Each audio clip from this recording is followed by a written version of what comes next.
There's no direct question I have. All right, that's all right. Just you can make a statement. That's what I felt that I needed to do. It's just everything that came to this point right now is just synchronistic, I guess. You The guess? best way. No, I don't. You know. I know. Thank you. It's, you don't have to guess. You can know. It's all right to know. Right. You're right. You don't have to worry that just because you know something that you're going to have to consider yourself to be exercising the negative ego. Right. That's actually... It doesn't have to be an egotistical thing to know what you know. Right. It's also, in that sense, to keep it balanced, to know that there are things that you don't. Okay. But that's all right. You will know what you need to know when you need to know it. That's what synchronicity is about. You don't need to know certain things a second before you need to know them. But if you trust synchronicity, you won't know them a second later than you need to know them either. Right. Make sense? Yes, it does. You know what I'm saying? I do. All right. I guess maybe I don't. Maybe I'll know it exactly when I need to. But and when will that be? When it occurs, I guess. Yes, the answer is, I don't know. Right. Yeah. Sometimes we are asked the question, Bashar, is there anything you don't know? My answer is, I don't know. Yeah. It's funny, I take that in, and there's a lot of times that I don't know, and it feels like I know the exact answer, but then I ask myself, is that what I really know, or is that just something I've copied off somebody else? That's all right. It's kind of a mix. Something that you learn from someone else can still be something that is important for you to know. Right. I guess it is. You guess? Another thing, yeah, it's the same thing. Yes. Same ego issue. Yes. Is that a magazine? The Ego Issue. Oh. And could be in my mind, I guess. All right. See?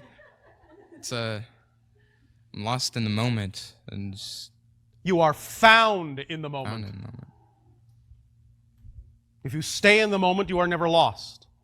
It is when you go out of the present that you become the experience of being lost. Notice we said the experience of being lost because you never actually can be lost because you can only be here and now, but you can create an experience as if you are not. But it's only an experience. If you know that, then you can never be lost. You will always be your own breadcrumb. I understand. That leads you back home. Simplest thing to say is just be. Yes, be who you are. Act, think, feel, believe, be who you prefer to be. Thought, word, and deed, as you say. At every moment that you can, to the best of your ability. It's all you have to be. Okay. Make sense? Yes, it does. Does this help? It does. Anything else? I want there to be. You want there to be something else? Yes. Well, here's something else. Here's something else. Here's something else. Here's something else. Here's something else. Okay, that There's sounds good. always something else. Yeah. And? That's it. Thank you. Thank you.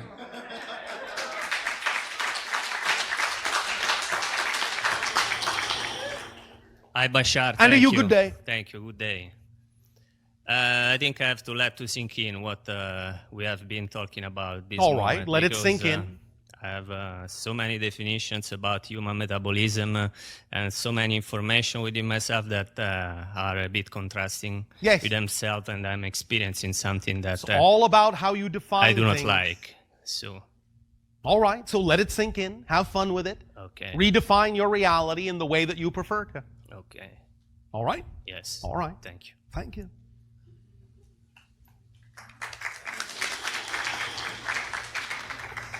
Hi, Bashar. And to you, good day.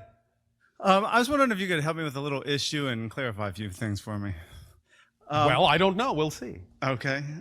Normally, I'm pretty good at manifesting and following my Pretty higher good. Pretty good. Normally pretty good. Not perfect by any means, but What is perfect? I imagine perfect would be doing it all the time consistently. But you are doing it all the time. You're manifesting all the time. creating my highest joy all the time. I see. But that's just a choice. Why would you choose anything else? Well, that actually brings me to my next Oh, point. thank you. I have a fear that I can't seem to kick in terms of the way the economy is going, the collapse of the dollar, the way the stock market's going, and it seems like a pretty big thing that for some reason it affects me. For some reason? For some reason. But you're creating the reason. It comes from a belief that you have. Remember that all emotions stem from beliefs. You can't feel something without believing something to be true first. It's hard for me to believe that following your highest joy will, if the dollar collapsed and the economy collapsed, yes, it's hard for me to believe that following my highest joy would still get me through that even. All right. Well, thank you for being honest. That's where it starts. Now, obviously you don't prefer that belief, yes? Correct. Incorrect. If you didn't prefer it for some reason, you wouldn't hold on to it. So what you have to do is find out why you're defining that belief as something you prefer over the alternative. Because we know you say you prefer to believe something else, but as long as you're believing what you're believing, obviously you've attached the kind of belief to it that makes it appear to be the preferential belief, or you would believe something else, because none of you, for a split second, believe anything you don't prefer to believe. This is how the motivational mechanism works in you. You all have the same mechanism. You will always move in the direction of what you define to be in your best interest. You will always move away from what you define to not be in your best interest as a belief. So if you hold on to something you say you don't prefer, but you hold on to it, you keep choosing it, you keep choosing to buy into it, somewhere there's another belief attached to that one that for some reason makes it seem to be the thing you're motivated to keep choosing. You have to find out what that definition is that you've attached to it that makes it seem the more likely, the more beneficial choice than what you say you want but aren't choosing. So let's explore that. Okay. Sometimes, just to give you a head start, just to give you an example of how these things generally occur in the psychology of many Earth humans, is that even though they know they prefer something, they are afraid to move in that direction because they have been taught to have a greater fear of the unknown. And so even though they don't prefer what they keep choosing, it's familiar. And to them, they define familiar as better than, more beneficial than unknown. So as long as you have that definition attached in that way, you will never go toward what you don't know and always hold on to what you do know, as painful as it might be. Once you know you have done that, once you can find out what that definition is you've attached to the unknown, then you will identify it, you will see it has nothing to do with you, because any negative belief, every negative belief that you discover, that you identify, once you identify it, once you bring it from unconscious into conscious recognition, negative belief will always appear nonsensical and illogical because it doesn't fit with your natural vibration. That's why it's so important to identify beliefs, because once you identify it, once you bring it into the light, you will see it doesn't belong to you, that it came from your parents, it came from your family, it came from your society, it came from your friends, and you bought into it. But it isn't yours. Holding on to something that isn't yours is called theft. Don't be a belief thief. Let go of what isn't yours. But the only way to know it isn't yours is to identify what it is, so that you will see it doesn't belong to you. And once you know it doesn't belong to you, you'll drop it. You understand? I do. Is this helping? It actually brings up an awareness. Oh, thank you. And what is that awareness? Imagining the destruction of the economy would, on some level, be more comfortable to me than imagining the unknown of what would be sort of the perfection beyond that. Well, there you go. Now, understand that what you call your economy is arbitrarily based anyway, isn't it? Sure. Isn't it just by your agreement? Sure. That it works at all?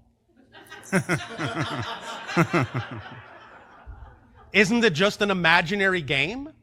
This is worth that. Okay.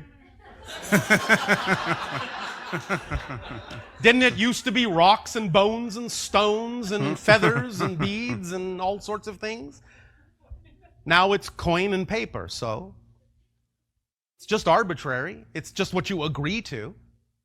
A more solid economy would be basing it on the people themselves, their skills and abilities, and what they have to contribute to society. You'll get there. But the point is you don't have to worry about the collapse of the old system, because that's what needs to happen if you're going to have new systems. The trick is to create the new systems now so they will be in place when the old ones crumble of their own dead weight, because they no longer serve you. So seeing them start to break up and dissolve is actually cause for celebration, because it means you're on the verge of allowing yourself to know that there are new systems you can implement. But the point is, take action and make those new systems. Invent them, create them, be creative, be active, take action for its own sake. Again, not as a means to an end. For its own sake, because it excites you to do so. If it excites someone to invent, to create, to talk about, to share ideas of new economic systems just because that's what excites them, then that's what's going to create the new systems, and the synchronicity will take care of the timing. The new systems, when you have exciting people doing things because they're excited about it, just because they're excited about it, the timing will take place within the synchronicity automatically, and the new systems will be where they need to be, when they need to be there, when the old systems no longer serve you. That's how it works. It's automatic. It already works. You don't have to make it work. Just let it work. By going with the flow of it. By being who you really are. In a sense, by dragging your heels and not allowing yourself to believe that you will be supported in another way, just as you have been supported by this arbitrary idea. If you can be supported in your life by such an arbitrary, imaginary idea, why can't you be supported by another one that's actually even more concrete, because it's based on you, the true you, instead of the arbitrary one, instead of the arbitrary definition? Does that make sense? Yes, definitely. Is this sinking in? Yes, definitely. That You are supported all the time by creation anyway. If you weren't, you wouldn't exist. Why not simply allow yourself to know that whatever you decide to be supported, in whatever way you prefer to be supported, you'll be supported that way? Creation, in that sense, does not make that decision for you. It supports you in whatever way you say you believe you can be supported. So if you've been supported all this time, according to whatever belief systems you had at that time, by such an arbitrary, ephemeral, smoke and mirrors idea of economy, how can anything else be even more insubstantial? Very good point. Does that make sense? Yes. Look through the illusion and understand that what you're shifting to is how to use the power of the illusion instead of succumbing to the illusion of power. You see the difference? Mm-hmm. Use the power of the illusion. Don't fall under the negative ego assumption of the illusion of power. Does that help? Yes, definitely. Do you understand that you are all totally abundant? Yes. That's your natural state. You are supported unconditionally, totally, every second. Again, if you weren't, you wouldn't exist. The idea is that there really is actually no such thing as lack in the way that you typically define it. So let's go back to that idea of definition. What you experience when you create the experience called lack, what you're creating is an abundance of lack. So if you have an abundance of lack, why not have an abundance of something you prefer? Because it's all abundance, it's just different kinds of abundance. You are never not abundant, you just have an abundance of lack when you experience the idea you call lack. It's not actually a lack of abundance, it's an abundance of lack. Most of the things on your planet you have backwards. For example, seeing is believing. No, believing is seeing. You see? Yes. You believe Yes. Thank you. Thank you very much. Thank you.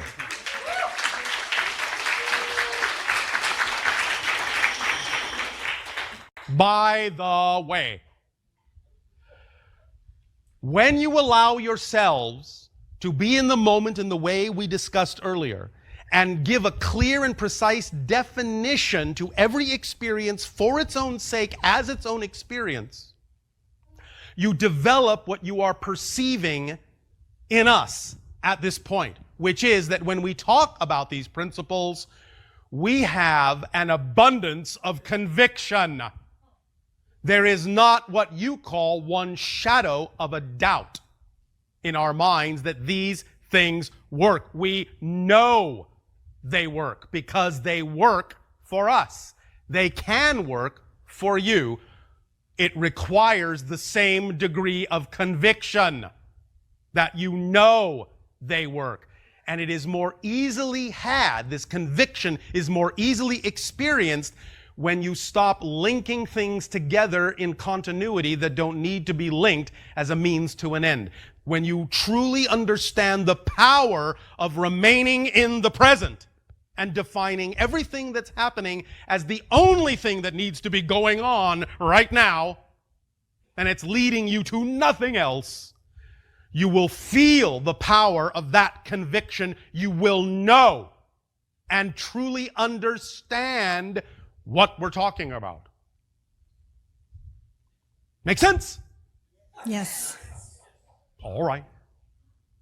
Proceed. Good day, Bashar. And a you good day. It's so good to see you again. Well, you are not seeing me, but I understand the sentiment. Thank you. See in quotes. Speak up so that all may hear what you have to share. So I have a question about how I'm experiencing what you were talking about earlier. The example that popped into my mind was of how I had really wanted to see a UFO. Yes. And I went to an event. It was maybe 3 nights long or something like that. Yes.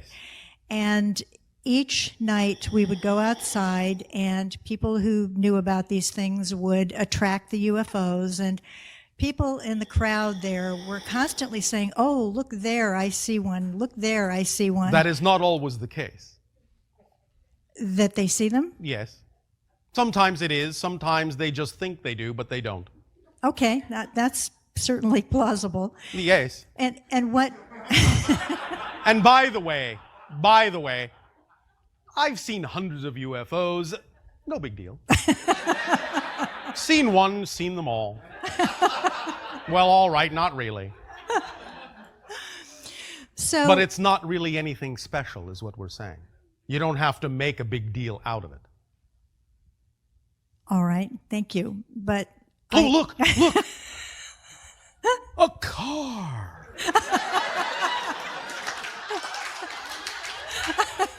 Wow! Headlights and everything. It's a car. Yes, they're fun. Yes, they have their own uniqueness, but you know. A car by any other name, UFO, spaceship. Well, what it represents to you is what you're focused on. yes. But that's all within. The whole idea is that the idea you call a UFO, of course, if you recognize it as a spacecraft, it becomes an IFO, Right. is all about the idea of your ability to simply transfer yourself to a vibrational state and get a reflection, in a sense, that shows you are in a different reality. But again, you can't base it conditionally on the idea of knowing you're in a different reality by waiting for the reflection. You have to know you're in a different reality. Then you'll just get the reflections when they are appropriate to appear. But you can't use the idea of seeing something like that as proof, in a sense, that you're in a different state of being, because then you're making that state of being conditional on the exterior reality experience, instead of just declaring that that's your state of being, which is what you say you prefer to be in. Make sense?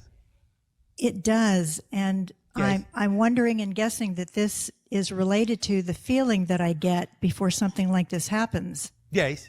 In that particular instance, at first I was sort of pushing myself. I was trying to force it. I was trying to force the experience. Yes. And I could feel that this was not the way to go. All right.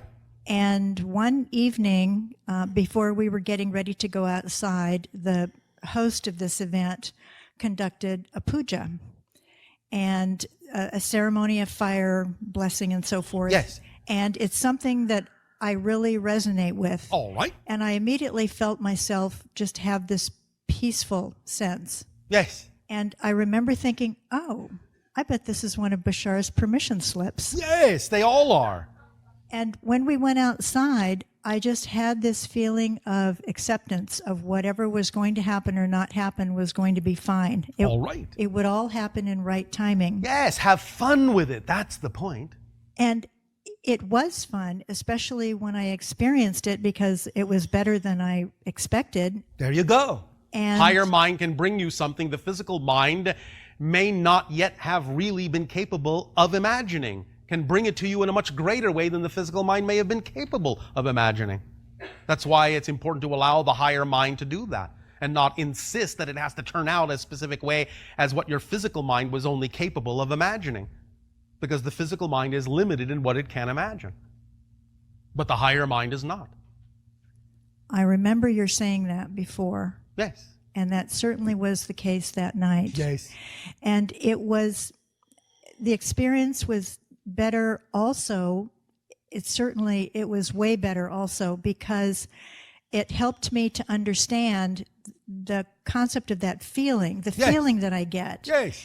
And so that was what I wanted to talk about, because I've had the feeling where it just feels like this is going to happen and I don't have to do anything, and I'm certainly not going to try to force it because... No, well, it's not that you don't have to do anything. You don't force it, but you simply allow the behaviors and the actions to be expressions of the state of being that you're in. So whatever it is then you do is an expression of that state of being. But the actions thus then grounded in physical reality show, in a sense, the reflection of the physical universe, show up in the reflection of the physical universe, that you are committed to that state of being. That's what the behavior shows, that you're committed, that you're truly in that state of being. Because the behaviors follow naturally by being in that state of being. So it's not that you do nothing in terms of activity, but you don't force it. Yes. Okay. And so in that instance, I allowed it to proceed. Yes. Allow is not even the right word. I understand. But it's a good enough word. Okay. All right. So I've had that experience of the feeling of this is going to happen and it's natural, which I guess could be another... This is happening. You don't know what's going to happen. You don't know how something is going to happen. What your physical mind is capable of perceiving is what is happening. That's now. right. Bring it into the present, not going to happen. Happening now. Okay. Oh, so that's what the feeling is saying. Yes. Okay. All right. Remember, when we talked about the idea of prayer, prayer is not asking for something that's not here now. Prayer is being in a state of gratitude that it already is. Then you can see it. That's manifestation. That's Okay. what prayer is. That's why it's important to keep prayer in the present rather than, I want this to happen. It's going to happen. You're removing yourself from the present. And when you're not at present, you're not at home. Then whatever it is you are attracting can't find you. Because you're not here. Ding dong, hello, knock knock. Nobody home. Oh well, guess we can't deliver this wonderful fruit basket. So that's what's meant by the example of, I'm not going to pray for rain, I'm going to pray rain, and that's Yes. by feeling it right now. Yes. Okay. You shift yourself then to the vibrational parallel reality in which it's already raining. Okay. All the programs already exist. All the versions of Earth you could possibly imagine already exist. When you change your vibration, you shift to the parallel reality that already reflects the vibration you've changed to, where it's already raining. Yes. Get the difference? Yes, yes. Does that help? It does help. Thank you. Thank you for becoming your own flying object. May I ask a question that is related but is also slightly off topic? I don't know, can you? Well, let's give it a try. Don't try, just ask. All right, thank you. So I have a question about this feeling state. Yes. Now that I'm more aware of it, Yes. It really is a trip. Oh, all right, yes. So I have the feeling state also around the concept of